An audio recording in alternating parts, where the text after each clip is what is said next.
Lo que acaba de suceder en el río Éufrates lo cambia todo. Hola, bienvenidos a nuestro canal. El día de hoy te vamos a contar sobre el sorprendente descubrimiento que se hizo en el río Éufrates. ¿Qué encontraron ahí? ¿Por qué es importante dicho descubrimiento?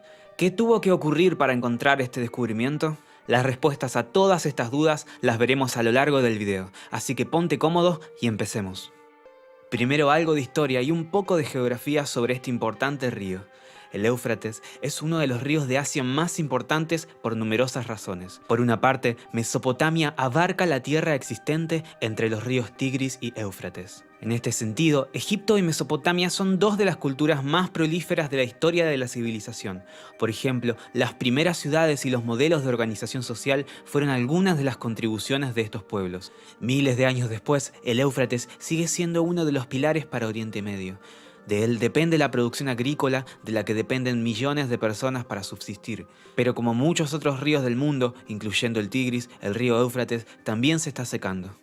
Características del río Éufrates. El río Éufrates nace en Turquía y sus aguas recorren parte de los territorios de Turquía, Siria e Irak. Tiene una longitud de 2.780 kilómetros, de las cuales 526 kilómetros transcurren por suelo turco, 604 discurren por Siria y 1.159 kilómetros corresponden al recorrido por Irak. Su desembocadura se realiza en el Golfo Pérsico, tras unirse con el Tigris para formar el río Yad al-Arab.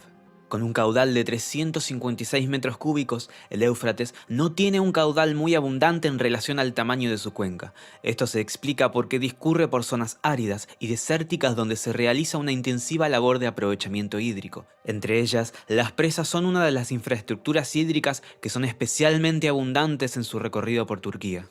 No obstante, la amenaza de que el río Éufrates se seque es uno de los grandes temores de las comunidades de Oriente Medio, especialmente para Irak, que está situada al final del recorrido del río Éufrates, tras pasar por Turquía y Siria. Pero la escasez de agua no es algo nuevo. La irrigación ya azotó a Sipark, Uruk o Eridu, algunas de las primeras ciudades de Mesopotamia que se asentaron a lo largo del río Éufrates hace más de 5.000 años.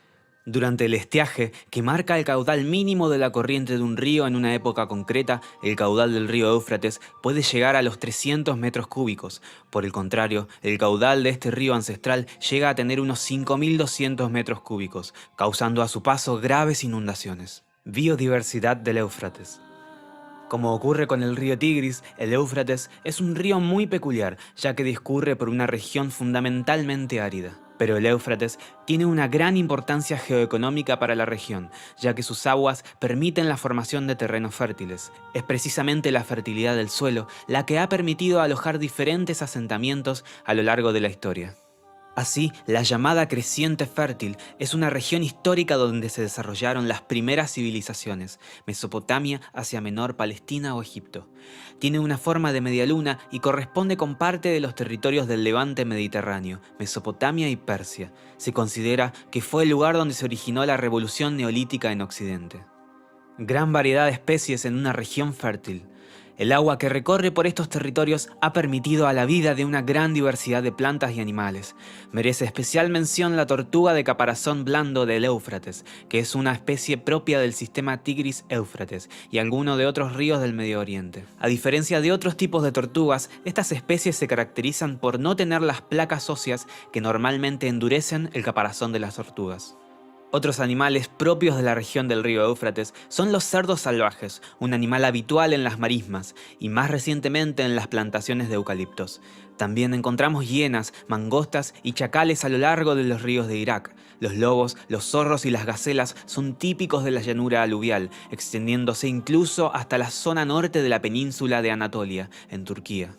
En cuanto a la presencia de aves, destacan los urugallos, los cuervos y los búhos. También se avistan con frecuencia halcones, águilas y buitres. La migración de especies, pelícanos, cigüeñas y gansos, entre otros, que tiene lugar en los meses de primavera y otoño, genera un constante flujo de especies a lo largo del curso del Éufrates y la marisma aluvial del Tigris-Éufrates.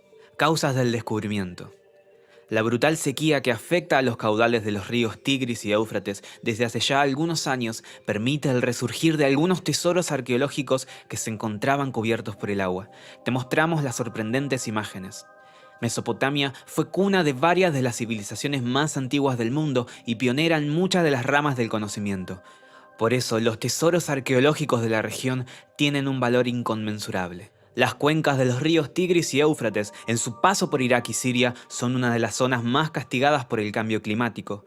El drama de la falta de lluvias deja una marcada y persistente sequía en esta zona de Oriente Medio, y el gran descenso de las aguas de los ríos y embalses permitieron el resurgir de varios tesoros arqueológicos. Una pequeña pausa. Si has llegado hasta aquí y te está gustando nuestro contenido, suscríbete a nuestro canal para que estés al día con nuestros nuevos videos. Ahora sí, continuemos con el video. Cambio climático en Mesopotamia. En algunas regiones de Irak, la sequía no da tregua desde hace ya años y los niveles de agua del río Tigris bajaron a niveles alarmantes. Es uno de los países más afectados por la crisis climática. La falta de lluvias, junto con la ausencia de infraestructura adecuada, debido a décadas de inestabilidad política y guerras, se traduce en un problema grave para el suministro de agua que sufren los millones de personas que residen en el territorio de la antigua Mesopotamia. Además, Bagdad, capital y ciudad más poblada de Irak, acusa dificultades hidrográficas provocadas por Turquía e Irán al incumplir acuerdos sobre la cuota del agua. De esta manera, recordemos que en Turquía nacen tanto el Tigris como el Éufrates, y desde Irán procede el río Karun, un importante afluente del Tigris. El agotamiento de los ríos, una rápida desertificación, tormentas de arena cada vez más intensas y agricultores temerosos por el fracaso de sus cosechas y su futuro son los factores que ayudan a entender la situación actual. La otra cara de la sequía, el resurgir de los tesoros. Recientemente, el descenso del caudal del río Éufrates ha dejado al descubierto varios yacimientos arqueológicos pertenecientes a periodos que se remontan a 11.000 años atrás en el norte de Siria. Estos se encontraban bajo las aguas del embalse del Al-Asad, construido a principios de la década de 1970. Por otro lado, tenemos de ejemplo a la colina del Tel Kamluk, donde se emergieron varios yacimientos del 3000 a.C. y 4000 a.C. Estos yacimientos habían sido explorados antes de que se llenase el embalse en el marco de una campaña internacional para salvar el patrimonio que iba a ser cubierto por las aguas tras la construcción de la presa. Pero gracias al reciente retroceso del área inundada, ha resurgido también el Tel Meribet, con restos del 9000 a.C. y donde se construyó la que es históricamente considerada la primera muralla siria en la zona, de unos 11.000 años de antigüedad. Por la sequía emergió una antigua ciudad, un extenso complejo urbano que controlaba gran parte del norte de Mesopotamia y Siria, la ciudad de Sajico, centro cultural del antiguo reino de Mitanni, desarrollada entre los años 1500 y 1350 a.C., se sumó a los sorprendentes tesoros arqueológicos que aparecieron en el Kurdistán iraquí, a orillas del embalse de la presa de Mosul. Según los especialistas, aparecían tal vez en antiguos textos babilónicos, pero se desconocía su ubicación exacta. De este modo, esta ciudad resurgió de las aguas por primera vez en el año 2018, cuando los investigadores lograron mapearla. Con el avance de los años y la profundización de la sequía, a principios de este 2022 se analizó mucho más. Además, hallaron edificios residenciales y administrativos, un lugar para la fundición de metales, una fortificación masiva con muros de hasta 6 metros de ancho con torres, un edificio de almacenamiento monumental de varios pisos y un complejo industrial. Los arqueólogos trabajaron bajo presión para excavar y documentar rápidamente al menos una parte de esta ciudad antes de que volviera a sumergirse. Quedaron impactados por el buen estado de conservación de las paredes de ladrillos de barro secados al sol, que estuvieron bajo el agua durante más de 40 años. Esto se debe a que la ciudad fue destruida por un terremoto alrededor del año 1350 a.C., durante el cual las partes superiores de las murallas se derrumbaron y enterraron los edificios. Para evitar el deterioro cuando el nivel del agua vuelve a subir, los edificios excavados se cubrieron completamente con láminas de plásticos y se rellenó de grava como parte de un extenso proceso de conservación financiado por la Fundación Gerda Henkel.